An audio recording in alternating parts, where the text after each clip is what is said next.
se ele não quiser, não tem mais Bolsa Família. Ou ele arruma um emprego na iniciativa privada, ou ele trabalha com o governo nisso. Agora, ficar em casa sem fazer nada, isso está errado. Eleição presidencial é o tema urgente e emergente para a gente trazer para o debate aqui em nosso estado. Com muita satisfação, eu estou recebendo o primeiro pré-candidato aqui no estúdio, o primeiro pré-candidato a presidente. Ele é jovem, mas tem uma trajetória já relevante na política nacional. Renan Santos, do partido Missão. Seja bem-vindo, Renan. Satisfação de estar com você. A satisfação é toda minha. Você está aqui na Bahia há poucos dias dessa vez, mas já deu para fazer um panorama de como você está vendo o estado. O que é que você está achando da Bahia, Renan? Eu estou achando a Bahia triste. Salvador, em especial, eu estou achando um local triste. Eu já morei aqui em 2008, em Estela Maris. Estela Maris, já trabalhei em Simões Filho, na parte do Distrito Industrial de Aratu. Sim. Eu conheço relativamente bem Salvador. Mudou de 2008 para cá? Eu acho que mudou o espírito das pessoas. É muita derrota uma atrás da outra. Derrota no sentido de, aqui foi tomado pelo crime organizado, viver aqui está muito inseguro, a cidade não desfavelizou e a cidade diminuiu de tamanho.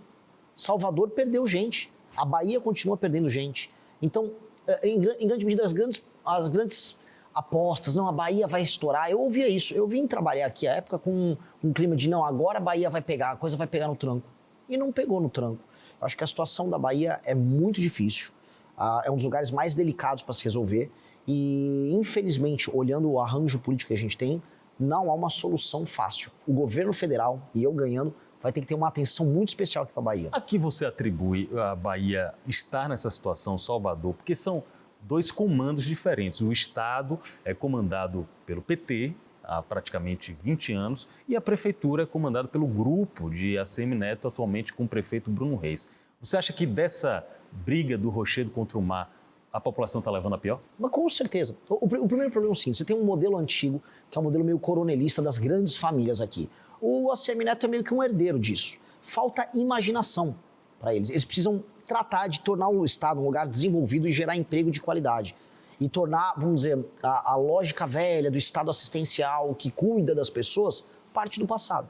Do outro lado, o petismo misturou com o coronelismo do interior do Estado, fez uma fusão com os caras, misturou o sindicalismo deles, aquela coisa de, vou fazer políticas sociais, a compra de voto baseada no carisma, e eles se mantêm aqui há 20 anos. Então, essas duas respostas que foram dadas para as pessoas não funcionaram. E aí, coisas que avançaram. Crime organizado, a chegada dos chineses, e eu estou alertando para onde eu vou, a chegada dos chineses não tratem como um presente, como algo bom.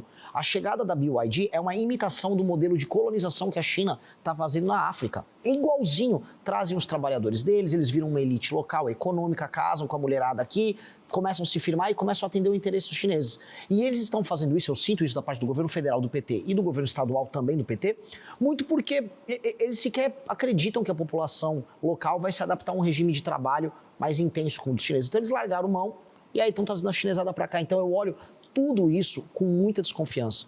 E eu acho que a galera aqui da Bahia tem que entender que nós precisamos urgente fazer a Bahia sair desse clima de derrota que ela está. Vamos aprofundar algumas das propostas de Renan Santos, pré-candidato a presidente pelo Partido Missão, mas antes eu quero falar um pouco sobre você. A primeira vez que eu tive conhecimento de Renan Santos na política foi meu amigo e gerente de jornalismo da Aratu, o jornalista Matheus Carvalho, que falou: presta atenção nesse jovem, até mais jovem do que a gente, você um pouco mais jovem do que a gente. Presta atenção nesse jovem, ele está com ideias legais. E aí, acompanhando o sentimento de Matheus Carvalho, eu fui prestando atenção na sua trajetória. Você não pode ser chamado de um outsider da política, porque você já está trilhando o caminho da política há algum tempo. Quem é Renan Santos na política? Vamos lá, Renan Santos fundou o maior movimento político da América Latina, que é o MBL. Fundei junto com o Kim Kataguiri, nosso deputado federal, fizemos as manifestações que derrubaram a Dilma Rousseff, ou seja, eu tenho experiência em derrotar o PT, isso aqui que fique claro, derrotei a Dilma e depois participei das ruas daquilo que foi a prisão do Lula em 2018. Não me rendi ao puxa-saquismo Bolsonaro como boa parte da direita brasileira fez, porque todo mundo começou a puxar saco do Bolsonaro para tirar uma lasquinha do Bolsonaro, da popularidade dele. Só que o Bolsonaro errava, especialmente o filho Flávio, e ninguém apontava os erros. Hoje estamos com o Lula, se a gente não crescer nas pesquisas, praticamente reeleito, porque se ele for para o segundo turno com o Flávio, tá barbada. E por que tá barbada? Porque o Flávio comete todos aqueles erros, e eu tô chamando de erro aqui, bem entre aspas, porque a gente sabe muito bem o que o Flávio estava fazendo. Eu vou prestar atenção maior nisso. O que é que Flávio Bolsonaro foi fazer encontrando com o Daniel Vorcaro no momento em que ele já estava com tornozeleira eletrônica? Troca de favores. O Daniel Vorcaro, ele comprou toda a política no Brasil e parte do judiciário. E quando você compra, você recebe algo em troca. Ele não está só distribuindo dinheiro. Ele mandou dinheiro para o Guido Mantega para ser consultor dele, justamente porque o Guido Mantega ofereceu o quê? Contato com o Lula. Ele também teve contratos com familiares do Jacques Wagner aqui da Bahia. Ele teve contratos que são dos mais diversos com o ministro Lewandowski. Ele teve contrato com outros ministros do STF, o Alexandre de Moraes, acho que é o exemplo mais claro. E ele tinha um contrato porque ele buscava ter algo em troca. Contato, proteção, inserção no governo. Com o Flávio Bolsonaro, ele também teve um contrato. Repare, é um contrato multimilionário do tamanho do contrato do Alexandre de Moraes. E ele não vai querer nada em troca? O que o Flávio ofereceu em troca? Muitas pessoas dizem que foi aquela MP que foi emitida em 2022, durante o governo do pai do Flávio, do Jair, que aumentou o crédito cesta, que aumentou os créditos consignados, que manteve o Banco Master vivo dali em diante. Então, é bom ficar de olho, porque quando descobrirem, a casa do Flávio vai cair. Já está caindo, mas vai cair. E não é muito interessante que a gente está aqui na Bahia e a casa do Flávio está caindo por conta de Trancoso, que aparentemente ele veio aqui para Trancoso tratar de assuntos Dizem que tem vídeos, né? Sim. Até agora não saiu nada. Vídeos bem complicados. E também, por conta, não vamos nos esquecer, do crédito cesta, que aumentou o crédito aqui e começou aqui na Bahia. Tá com o Renan Santos aqui, pré-candidato pelo Partido Missão, visitando a Bahia e tentando preencher uma lacuna que é o que os especialistas apontam do seu teto de votos de pesquisa, né? O teto de avaliação de pesquisa, é justamente o desconhecimento. Sim. Como é que você... aliás, é um problema entre os candidatos, é um problema que dá para sanar em 5, 4 meses. Outros problemas de outros candidatos não dão para ser sanados em 4 meses. Exatamente. Como é a sua estratégia para ser mais conhecido? Trabalhar muito mais de todo mundo. Eu sou uma máquina de trabalhar. Eu estou rodando o Brasil de carro, de avião, do jeito que der, a pé, se precisar, vou a cavalo, vou nadando, eu vou em todos os veículos de imprensa que eu puder, vou conversar com todo mundo, vou ser atacado, vou responder sempre com educação, não lacro para cima de jornalista, mas trago a minha versão dos fatos, minha visão do que eu tenho para o Brasil, e com base nisso a gente vai criando um padrão. E qual é o padrão? Onde eu sou conhecido, eu viro voto. Por exemplo, onde eu sou mais conhecido entre os mais jovens. Onde eu estou entre os mais jovens na pesquisa? Em primeiro. Então, se eu fico conhecido, eu vou para primeiro. Então, começando a me conhecer mais no público de 25 a 35 agora. Ou seja, não tão jovem. É 18 a 24. Do 16 a 24 eu estou em primeiro. No de 25 a 35, eu já estou com 12%. Eu tinha 2% ali. Então, conforme vou me conhecendo, eu vou subindo. E depois de 35 a 45, também vou subir. É uma questão de tempo. As pessoas estão me vendo na TV, estão me vendo nas rádios, estão me vendo na internet. E aos poucos eu vou apresentando as propostas. Essa subida tem algumas reações do chamado establishment. Por exemplo, eu vi recentemente, acho que na Folha de São Paulo, colocando Renan Santos como se fosse um representante da tecnocracia do Vale do Silício, da extrema-direita, e citando inclusive o manifesto que vocês têm dentro do Partido Missão, como se fosse uma peça disso. É uma reação do status quo? Putz, assim, ó, toda vez que um jornalista te chama de fascista às vésperas de uma eleição, você ganha a eleição.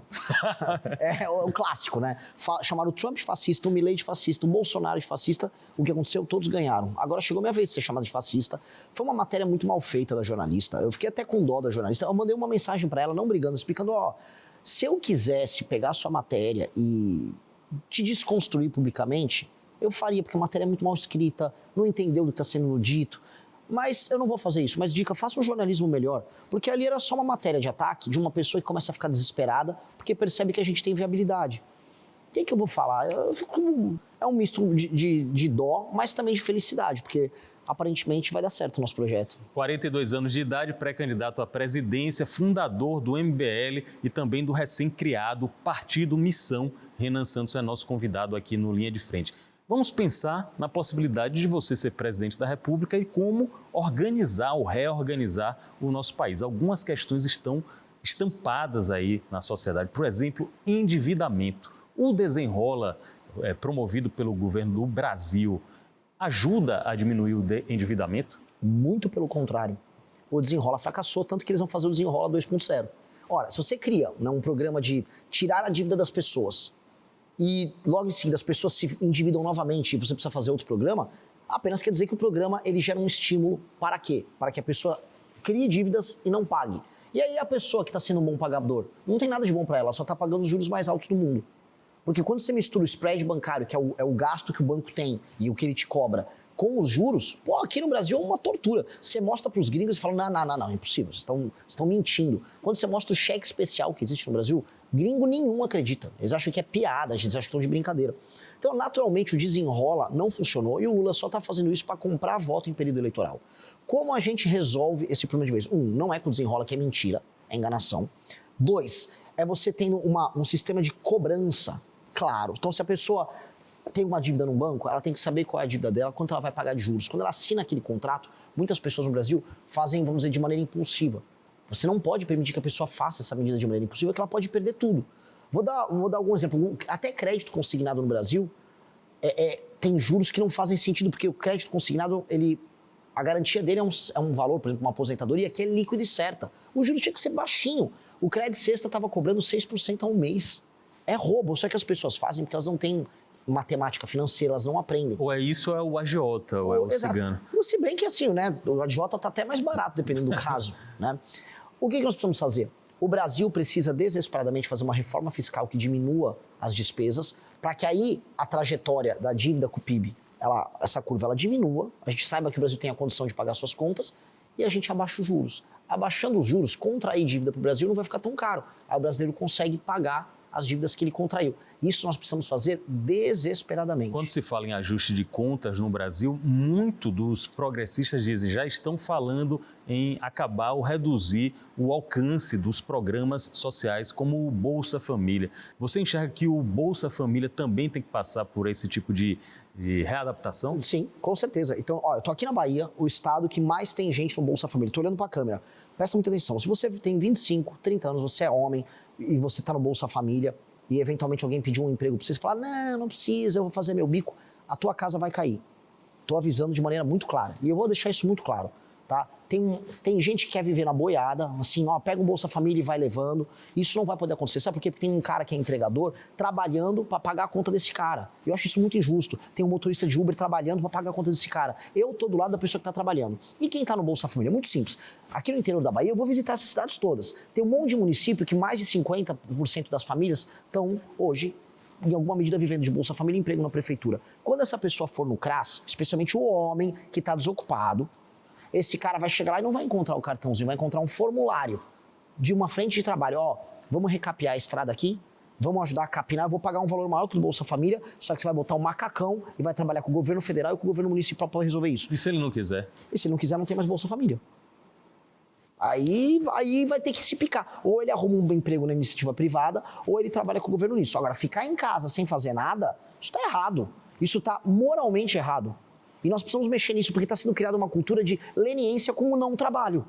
O Bolsa Família para uma senhora que tem 60 anos, 50 anos, ainda não se aposentou, tem 3 filhos, e ela não pode passar fome, poxa, a gente entende essa situação. Eu vou manter o Bolsa Família para essas pessoas. Agora, para a pessoa, marmanjo, que pode trabalhar, mas quer fazer a seguinte conta, eu faço um bico aqui, recebo um Bolsa Família ali, falo com o prefeito da cidade, trabalho numa campanha, ganho um empreguinho na prefeitura por um ano, essa casa vai cair. Dica, eu não vou deixar isso acontecer. E você fala de maneira muito transparente, né? Não é estelionato eleitoral. Você está dizendo o que é que você vai fazer, exato, por mais que tenha resistência de parte do público. Mas não tem que ser assim. O político tem que ser assim. Se eu vou pegar um político tradicional, ele vai ficar, não, veja só, eu tô aqui para cuidar do povo. Não tem dinheiro para ficar pagando todas essas coisas. É muito programa social um atrás do outro.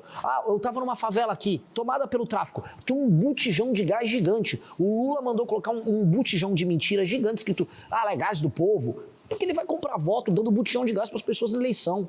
Aí é botijão de gás, é energia elétrica, é crime organizado rodando para lá e para cá, é Bolsa Família, toda hora um programa novo, aí tem agora o BPC. Pô, quem tá pagando essa conta? Você sabe quem tá pagando? É o trabalhador. É o cameraman que tá ali atrás, que tá ralando. Quando ele paga o imposto dele, ele tá sustentando isso. Tá vendo aí, Wagner? É todo mundo. É a mulher que tá vendendo acarajé aqui em Salvador. Todo mundo tá pagando essa conta. E aí essa conta tem que sustentar todo o resto da população e o político ainda quer ter voto com isso. Eu tô avisando, não dá. Bora falar de crime organizado. Conversando aqui com Renan Santos, do Partido Missão. Crime organizado e segurança pública é a pauta dessa eleição de 2026. Aliás, já vem sendo pauta em outros pleitos. Você é fã, como eu cheguei a ler em alguns colegas da imprensa, você é fã de Nayib Bukele? Muito. Por que você gosta do trabalho dele? Porque o Nayib Bukele vivia... Imagina o seguinte, você está num país como El Salvador, onde todo mundo acredita que as coisas nunca vão melhorar. porque está tomado pelo crime organizado, muitas gangues, uma gangue matando a outra, país pobre, nenhuma perspectiva de investimento, país derrotado, Suprema Corte envolvida com o crime organizado. Parece muito um certo país aqui, né? Bem maior que El Salvador. A gente é uma versão grande daquilo. O cara chegou lá e ele falou, não, eu vou destruir o crime, todo mundo riu dele. Não, eu vou destruir o crime, todo mundo riu dele. Aí ele começou a destruir o crime, as pessoas ficaram, olha. Aí depois as pessoas, não, ele virou fascista. No fim, todo mundo hoje anda na rua, você pode pegar o seu celular em El Salvador e no meio da principal praça da avenida da cidade andar, ninguém vai roubar teu celular. As favelas, as comunidades foram todas, vamos dizer, libertas do crime e agora ele está reurbanizando as favelas. Ou seja, ele está fazendo o que um homem fez um dia num país chamado Singapura. Ele chama Lee Kuan Yew. O Lee Kuan Yew pegou a Singapura, um lugar que era uma favela pura, tinha esgoto a céu aberto, todo mundo era pobre. Ele transformou hoje Singapura num país em que as pessoas são mais ricas que os americanos. Todo mundo é rico, todo mundo vive bem, índices de educação maravilhosos. Eu quero fazer isso no Brasil, porque o Bukele seguiu o que o Lee Kuan Yew fez. Eu quero seguir o que os dois fizeram. O Bukele enfrenta da comunidade internacional a seguinte reação. Ele ataca os direitos humanos, ele não tem nenhum limite em fazer uma cadeia para 40 mil pessoas e colocar essas pessoas sem, segundo a comunidade internacional, o devido rito do processo penal, que é longo e muitas vezes é desesperançoso. Você acha que isso tem alguma substância, essa crítica? Não tem. Não tem porque, primeiro, outros países, inclusive de primeiro mundo, têm leis muito duras contra o crime organizado. Só que eles não querem que nós, na América do Sul, tenhamos leis duras contra o crime. Lá na França, vai puxar uma arma e sair apontando na cabeça dos outros para pegar um celular, igual acontece aqui. Não acontece. Pergunta, tem crime organizado tomou Paris? Igual Salvador aqui está tomado? Não está tomado. Tomou Marseille, tomou Lyon. Não, as cidades francesas não têm um crime organizado tomando elas. Tá tudo normal na França. Agora, se um francês chega aqui, eu falo, eu vou criar um direito especial em que membros de facções não vão poder se defender e vou colocar eles na cadeia. Aí o francês, não, mon amour, não pode, não faça isso, com bandido. Vou fazer. Tem que ter ordem aqui. Gringo gosta de ver o Brasil como se fosse assim, um lugar para ele vir aqui fazer aquelas festas sexuais, né? Um lugar do surubão. Eles acham que o Brasil tem que ser engraçado, tem que ter a floresta. Não tem que ter nada disso. Nós temos que ser um país sério, respeitado pelo mundo e respeitando a própria população. Até porque quem tem o direito humano violado é o povo. Eu volta no carro, gravei um monte de vídeo em comunidades e favelas aqui em Salvador. O crime organizado é o dono de boa parte de Salvador. Ou seja, as pessoas têm os direitos humanos delas defendidos? Não. E aí eu vou defender direito humano de malandro? Não, eu vou eliminar os malandros. Ou prender por muito tempo. Se eles resistirem, a nossa polícia vai poder passar fogo neles com toda tranquilidade. Inclusive, dou minha palavra aqui, é o primeiro lugar que eu falo. A minha Advocacia Geral da União, da Presidência da República, ficará à disposição dos policiais militares na hora que eles cometerem, vamos dizer, na luta contra o crime. É o chamado auto de resistência. Eles vão defender. Então, toda vez que o policial atirar e na autodefesa ou defendendo a sociedade, ele vai poder contar com a Advocacia Geral da União para atuar, de maneira bem clara. Primeira vez que você fala isso? Primeira vez que eu falo. Renan, e caso você seja eleito, você já pensou, por exemplo, no ministro da Fazenda, os cargos mais importantes, ministro da Fazenda e ministro da Justiça e Segurança Pública, você já tem em mente quem seria ou qual o perfil dessas duas pastas? O perfil, por exemplo, o ministro da Fazenda, que eu já sei, já vou avisar também em primeira mão. Cara que participou do escândalo do Banco Master, que estava lá na Faria Lima, lá em São Paulo, vendendo o Banco Master, e agora eu vou tocar o Ministério da Fazenda do Renan, nem põe o pé, porque é enganar o povo, tá enganando todo mundo. Enganou a galera para vender título podre do Banco Master, agora não vai participar do meu governo.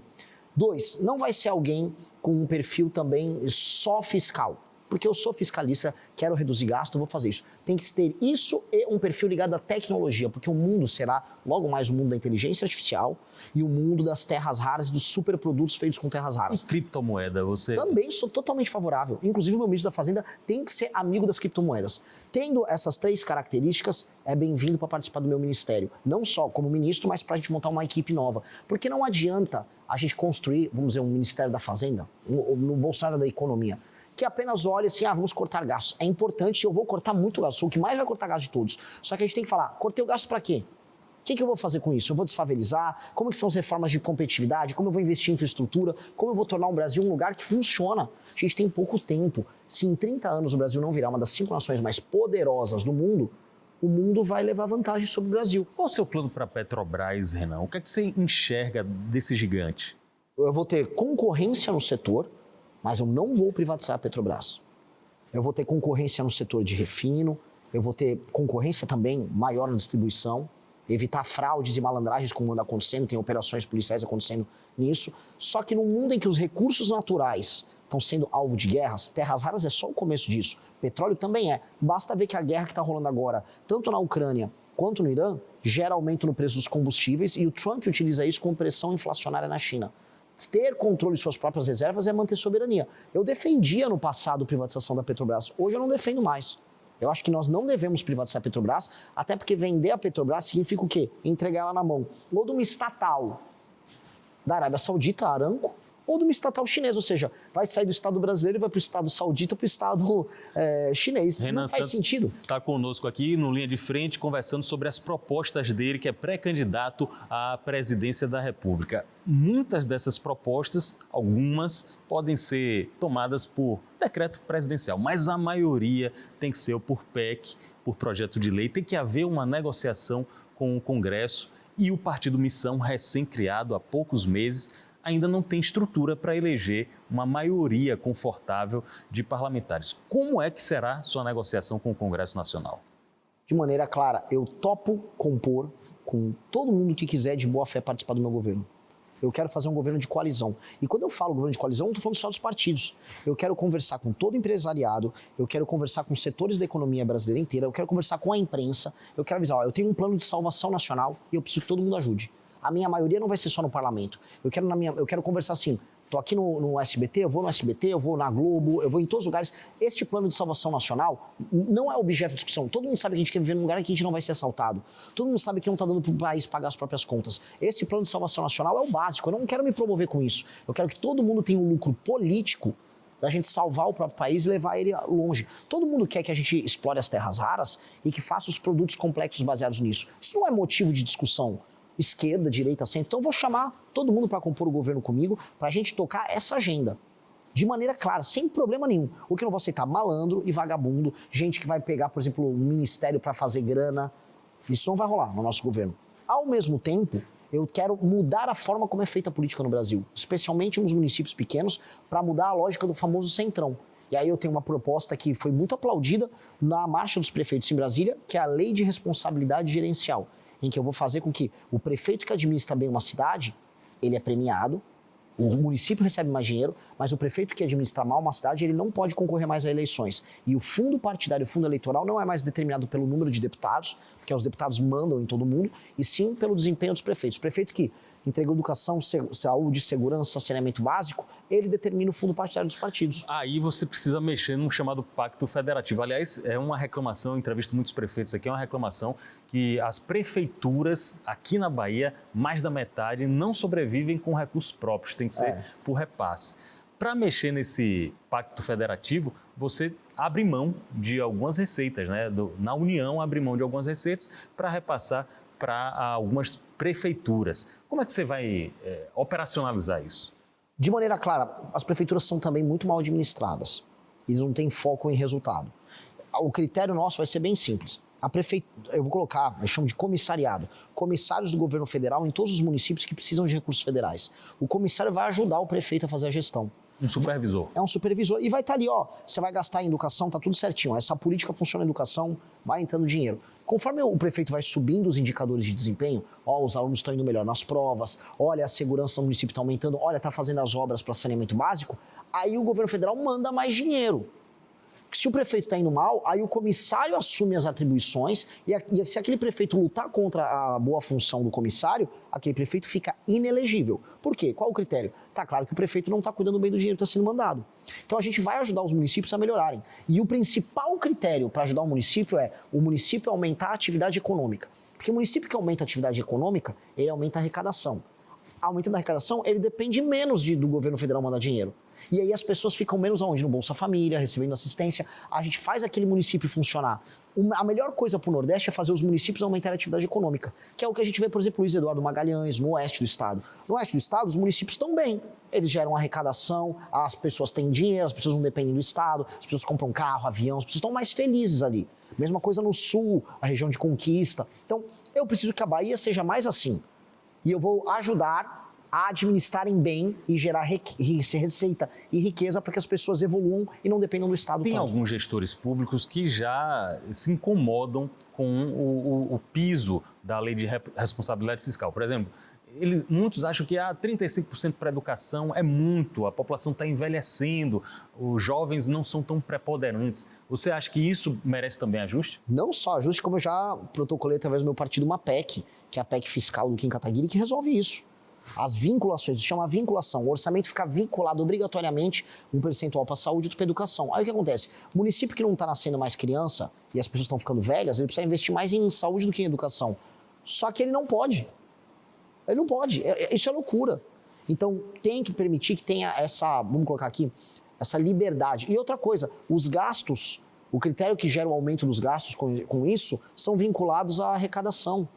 E não pode ser assim, porque você prende vamos dizer, o município no que ele gastou e você vai travando sempre para cima, ferrando o orçamento dos municípios. Eu vou dar muita liberdade com essa desvinculação dos prefeitos. Bora falar de isonomia e autonomia entre os poderes, porque a população leiga, Renan, você sabe melhor do que eu, fica assustada com alguns embates executivo, legislativo, judiciário e também com o protagonismo que o judiciário, que o STF tem nos últimos anos aqui no país. Basta dizer que é difícil encontrar alguém que escale os 11 da seleção brasileira, mas todo mundo sabe escalar os 10 atualmente do STF. Isso incomoda você e como é que você pensa em ter uma isonomia no executivo, já que eu conversei aqui com um especialista, um deputado que foi por 8 mandatos deputado federal, ele falou o seguinte: Bolsonaro terceirizou o executivo para o legislativo, para o Congresso, e Lula terceirizou o executivo para o judiciário, pediu apoio ao judiciário. Como é que você entra aí nesse fogo cruzado? De maneira bem clara, eu represento a retomada do poder pelo poder executivo. País sério, o poder executivo executa. O Brasil hoje não tem isso. Então, eu estou vindo com um plano de governo muito sólido. Esse plano de governo parte da seguinte premissa: eu vou aumentar a capacidade de investimento do Estado e o Estado vai fazer as coisas acontecerem. Eu vou destruir o crime organizado em 1 ano, isso precisa ser feito em 1 ano, os brasileiros precisam se sentir seguros e andar na rua com o celular na mão, sabendo que não vão ser roubados, e só o Poder Executivo pode fazer isso. Então, se o Poder Judiciário, eu vou fazer uma operação para limpar, sei lá, o Gamboa do Comando Vermelho, aqui, eu vou fazer uma operação. Se o Judiciário vier não pode, eu não vou obedecer. Eu não quero brigar com o Judiciário, eu não quero nenhuma guerra com a STF, eu não quero nada. Eu quero tocar o programa que me elegeu. Agora, se vier um juiz, o Renan não pode subir com a polícia e junto com as forças armadas ali o Gamboa, porque sim, porque os direitos humanos... Meu amigo, se está dentro da lei, eu vou fazer o que está dentro da lei. O STF tem que parar de ficar invadindo as prerrogativas do Executivo. Não quero brigar com o STF, só parem de ficar fazendo essa palhaçada, porque isso é palhaçada. No Rio de Janeiro, por causa da DPF, das favelas... O BOP os soldados do BOP correm risco de morrer porque pode vazar a operação. Porque antes tem que comunicar para todo mundo como vai ser feita a operação. É uma loucura, uma operação que tem que ser secreta, vaza. Ainda mais num lugar no Rio de Janeiro em que boa parte das autoridades são corruptas e acabam vazando para o crime organizado. Por isso que em operações que o BOP vai tocar na favela no Rio de Janeiro, os membros das facções fogem antes, porque eles conseguem pegar a informação antes. Que absurdo, o STF tem imposto isso. É um negócio que ajuda o crime. Então o STF não vai poder fazer isso. Eu não quero prender ministro, eu não estou na guerra com ninguém. Quem vai fazer isso é o Senado. Isso é um problema do Legislativo com eles. O que não vai ter mais é o STF cruzando linhas. O presidente tem que governar, tem que parar de ser sabotado. Só que para fazer isso tem que entrar um presidente que não tem rabo preso. E eu não estou querendo dizer assim que, olha só, todos os outros são muito ruins, mas assim, tá todo mundo no escândalo do Banco Master. Eu não tô.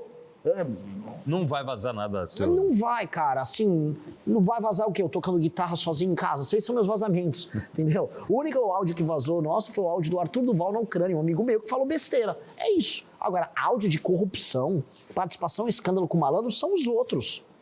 Aqui a gente está conversando com o Renan Santos e me vem à mente, quando você fala das obras do governo federal, das necessidades, me vem à mente obras aqui da Bahia que são tocadas em grande parte com recursos do governo federal.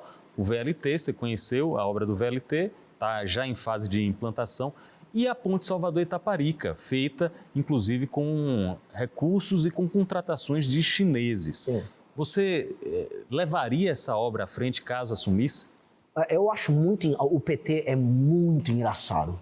O PT, ele quer as leis trabalhistas mais difíceis do mundo, ele quer ferrar a forma da gente trabalhar, ele quer sempre assim, tem que ter o máximo possível de legislação ambiental para atrapalhar a construção. Aí ele inviabiliza completamente a possibilidade de trabalhadores brasileiros e empresas brasileiras entregarem uma obra. Aí o que ele faz? Chama um chinês que não precisa seguir uma dessas regras para tocar a obra.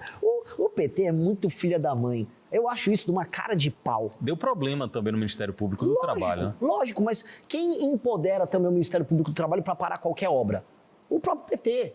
O PT é o inimigo de construção de qualquer coisa. Aí quando está num estado governado por eles, falam, nossa, acho que a gente precisa, né, tocar as coisas, mas não está dando certo. Então eles chamam um chinês. E eu acho isso de uma cara de pau. Olha só, sendo bem sincero, se entregar a obra, eu não tenho problema em entregar a obra com uma empreiteira de qualquer país, porque me interessa entregar a obra de um preço barato e bem feito.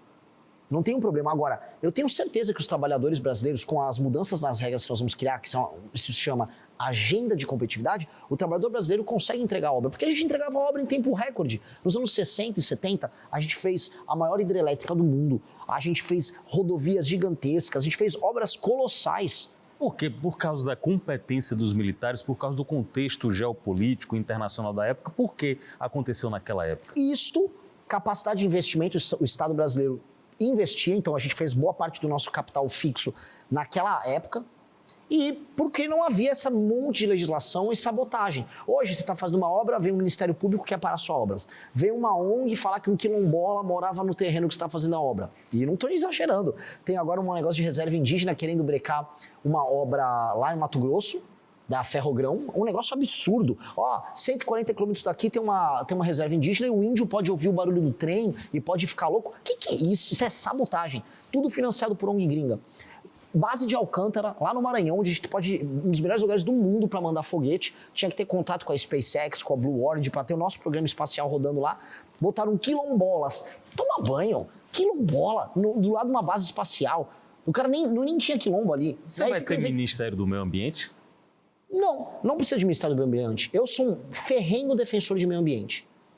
Ferrenho defensor do meio. Agora, nós podemos ter uma secretaria muito bem feita, fazendo com que a gente fiscalize os nossos biomas e salve os nossos biomas. E mais, onde estão as grandes violações ao meio ambiente no Brasil?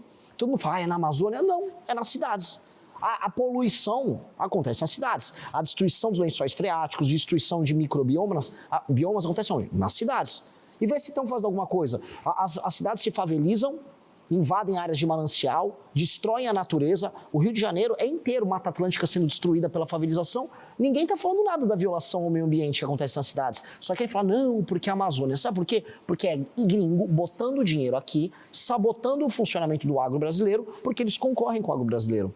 Por fim, eu quero saber sobre palanque na Bahia. É uma dúvida que todo mundo tem. O Partido Missão, recém-fundado, tem alguns egressos do MBL, do Movimento Brasil Livre, mas ainda não surgiu, pelo menos de público, Renan Santos dizendo eu apoio esse candidato a governador, esse candidato a senador. O que é que você está montando nesse aspecto, Renan? Eu espero fazer anúncios aqui até o final da minha viagem, que permitam a gente montar o time para o Senado e para o governo. A gente está conversando internamente. O que é que você busca? Eu busco vencer as eleições em todos os lugares que eu participar. E eu não posso ser pouco ambicioso. Todos os lugares que eu lancei pré-candidato ao governo, rapidamente eles aparecem com 2%, 3%, 4%, 5%.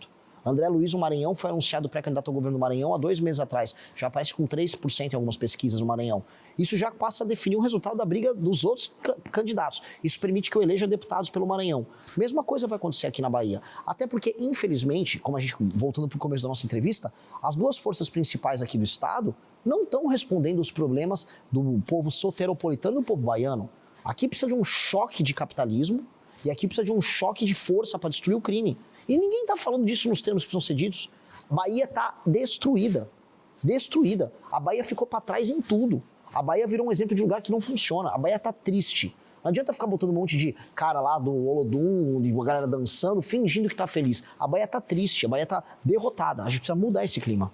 Renan Santos, Partido Missão, pré-candidato à presidência da República, nosso convidado aqui no Linha de Frente. Eu queria que você mandasse um recado para essa Bahia que você enxergou como triste depois de voltar 18 anos, né? 18 anos que você veio para aqui trabalhar e voltou, encontrou o que você chamou de Bahia triste. Qual é o recado que você manda para a Bahia? Meu recado para todos vocês, de maneira clara. Sonhem com uma Bahia que funcione, sonhem com uma Bahia que é passível de ser vivida, uma Bahia que você pode não ser roubado, que você pode viver numa casa e comprar uma casa que não será um barraco numa favela. Porque uma Bahia em que você pode trabalhar e produzir, que você não vai precisar migrar para outros estados para buscar a sua felicidade. Hoje, o sonho do baiano é ir embora da Bahia. Essa é a real. O povo de Salvador vai embora de Salvador para morar em outras cidades. Eu quero que vocês sejam felizes aqui, comendo a comida aqui, que é uma delícia, vivendo o clima, que é uma delícia, um lugar que tem grande parte da boa literatura brasileira, boa parte da boa música brasileira, da boa poesia brasileira. A Bahia é sensacional. Só que não adianta ela ser sensacional em termos culturais e ela ser pobre e violenta em todo o resto. Então, bem viver na Bahia é possível, só que tem que ser possível com trabalho e com ordem. E eu estou deixando esse recado. Eu, como presidente, vou focar nisso. Renan Santos, Partido Missão, nosso convidado aqui. Obrigado a você pela companhia. Até o próximo encontro.